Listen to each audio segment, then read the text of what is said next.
এক গ্রামে হরিদাস নামে এক গরিব কৃষক থাকত। তার জমি ছিল ছোট, গরু গাধা কিছুই ছিল না।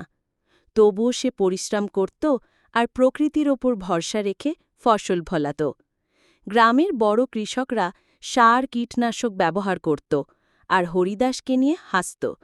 এক বছর খরা পড়ল, বড় কৃষকদের ফসল নষ্ট হয়ে গেল, কিন্তু হরিদাসের জমিতে কিছু ফসল বেঁচে গেল, কারণ সে মাটিকে ভালোবাসত আর যত্ন করত। সরকার ক্ষতিগ্রস্ত কৃষকদের সাহায্য করল, আর হরিদাস তার অভিজ্ঞতার জন্য প্রশংসা ও সহায়তা পেল। ট্র্যাক্টর, ভালো বীজ সব পেয়ে সে আরও পরিশ্রম করল। কয়েক বছরের মধ্যেই হরিদাস হয়ে উঠল গ্রামের সেরা কৃষক, আর যাকে সবাই অবহেলা করত সবার শিক্ষক হয়ে উঠল।